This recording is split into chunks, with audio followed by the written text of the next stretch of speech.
good morning. It's lovely to be with you this morning. I hope the church warden is standing ready with the fire extinguisher if I wander too close to the candles and start setting myself alight, hopefully not.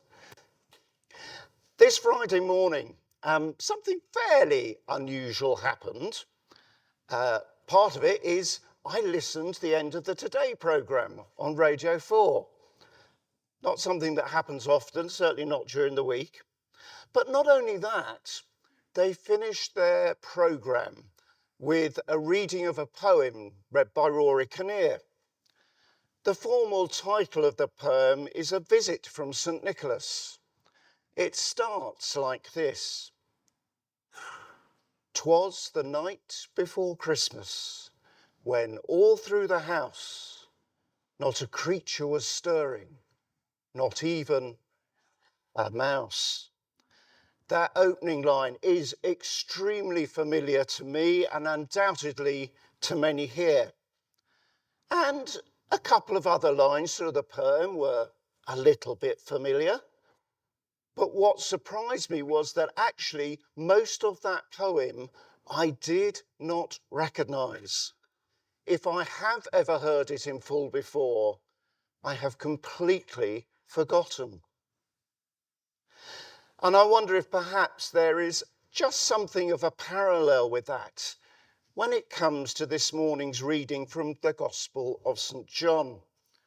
Most of us have heard it many times. It traditionally is the final reading at a service of 9 lessons and carols.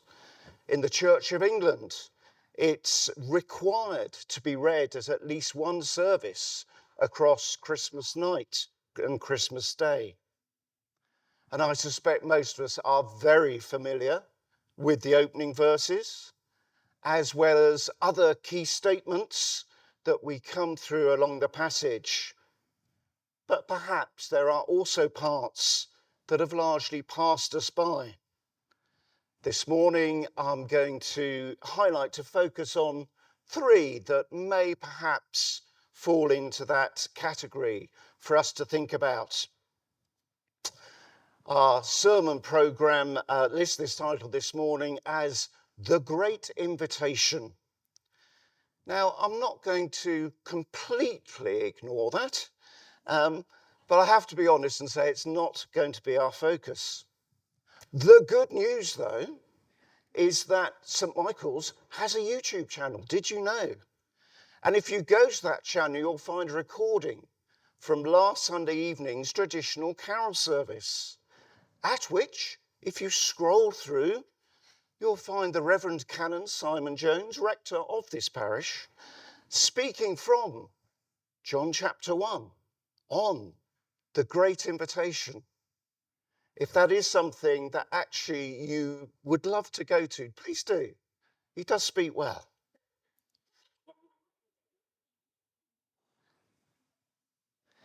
Now, in the life group that I lead, we've been studying John's Gospel for a period of time. And I've discovered that actually I know it far less well than the other 3 Gospels. When preaching, we are perhaps a little guilty of maybe cherry picking the best bits of John. The wedding at Cana, Jesus and Nicodemus, all the great I am sayings. Less often do we actually fully engage with John on his own terms. Reading through the Gospel, it's noticeable how John likes to add his own commentary to certain things in the narrative as he goes along. And it also becomes clear that one of the concerns he had was to ensure that there is no mistaking who and what John the Baptist was and who and what Jesus is. And we see both of these in today's reading. Let's look first at verses 6 to 8. Having spoken of the light shining in the darkness, we read, there was a man sent from God whose name was John. He came as a witness to testify concerning that light, so that through him all might believe. He himself was not the light. He came only as a witness to the light. And where the NIV says to testify, you'll find many translations use the phrase to bear witness. So in verse 7, John the Baptist came as a witness to bear witness. In verse 8, he came only as a witness to the light. So you get the sense that John the Gospel writer has a thing about being a witness. If so, you're quite right. This is at the start of his Gospel. You may well know that at the end in chapter 21, we read, "This is the disciple who is bearing witness about these things, and who has written these things, and we know his testimony is true." John uses the Greek verb and noun forms of witness 47 times within his Gospel. Matthew, Mark, and Luke combined managed to do so 6 times. So there's something important going on for John here. The true light that gives light to everyone was coming into the world. John the Baptist came as a witness concerning that light. Why? So that through him all might believe. And John goes on to tell us that all who did receive him, to those who believed in his name, he gave the right to become children of God. Were you here or did you watch last week when David Huggins was preaching from Romans chapter 10? Do you recall verses 13 and 14? For everyone who calls on the name of the Lord will be saved. How then will they call on him if they've not believed? And how are they to believe in him of whom they have never heard? And how are they to hear without someone preaching?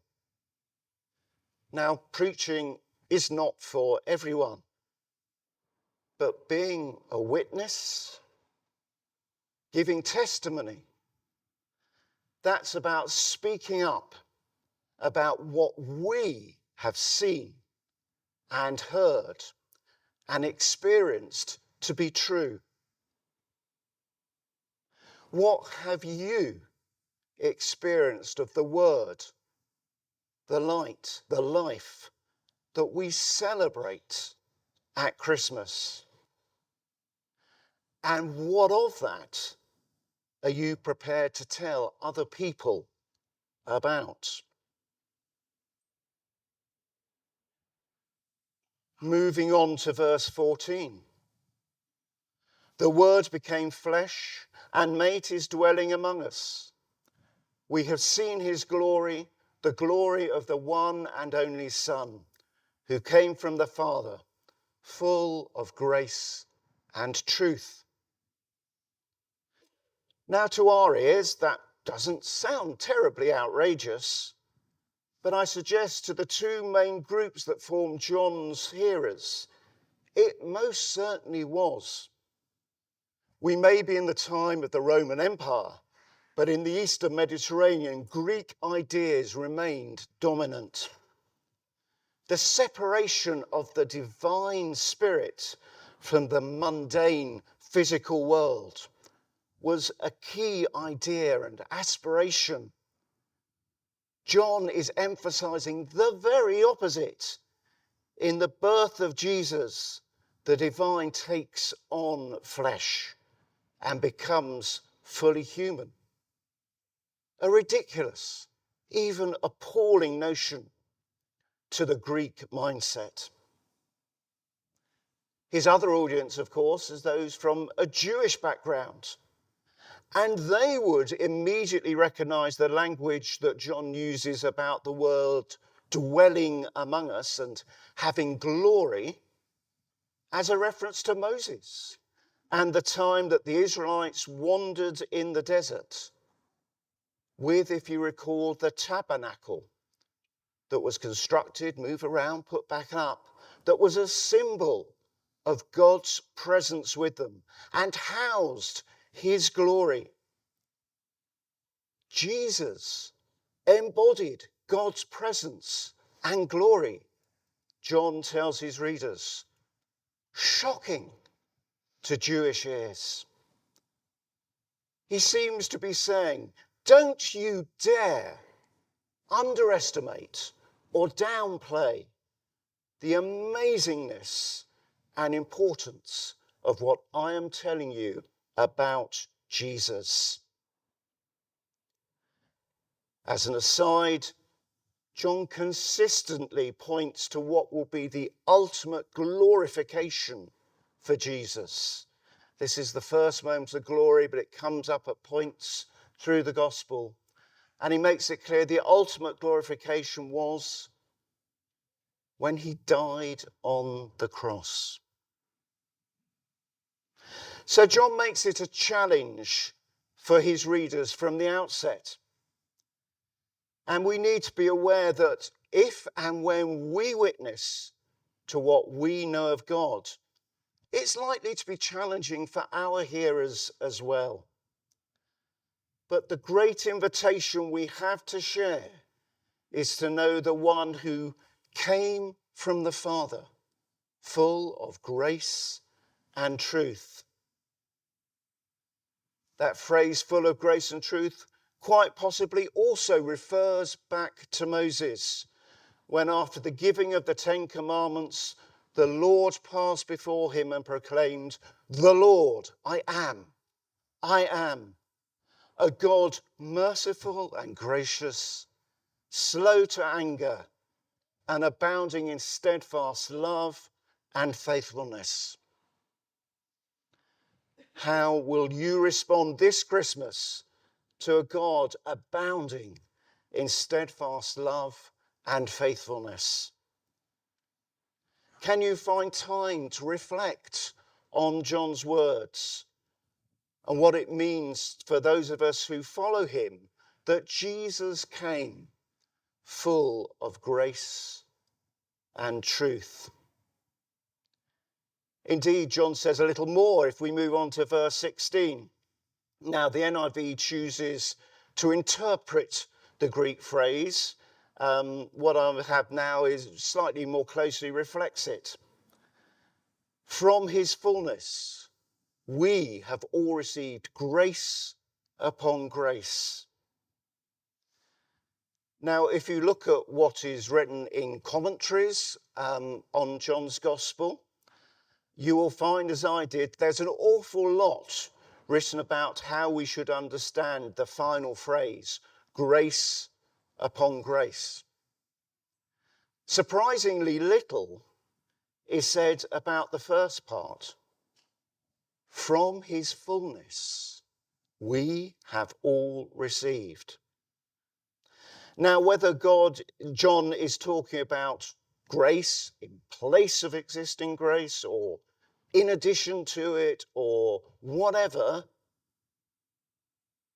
it may be intellectually interesting to some of us, but frankly, it probably isn't going to make much difference on a Monday morning, even if that Monday morning happens to be Christmas Day. But Christmas is, of course, a time of giving and receiving. And it seems to me that this little verse gives us a great deal to be thinking about, to be thankful for, and to be encouraged by, if we spend the time with it. Now, I'm conscious that within my own life group, there are people for whom what I'm going to say next would really resonate, and others who think, not for me. That's fine. If it's something that's helpful for you, take it, run with it. Because I think this verse alone, I could quite easily preach a whole sermon about. And you'll be glad to know that's not going to happen this morning.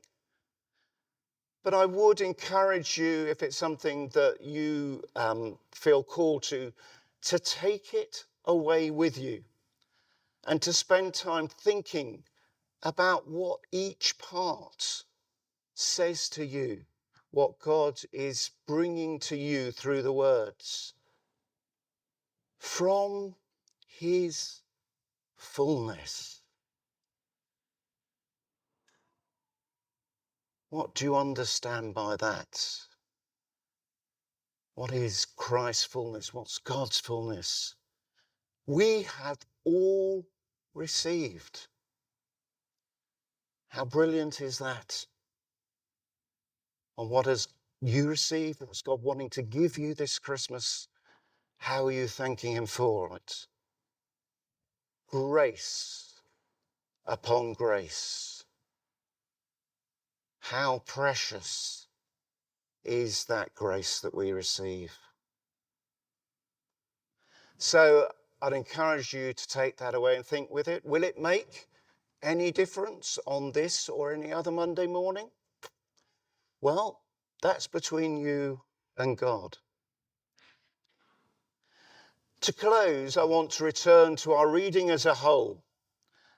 It's not certain, but a good number of scholars do think that this passage actually represents an early Christian hymn that John has used and interspersed, adding his own bits of commentary. And what I'd like to do is read through it again with what perhaps was just the hymn that the early church used. And after I've done that, Chris Perkins is going to come up and lead us in prayer.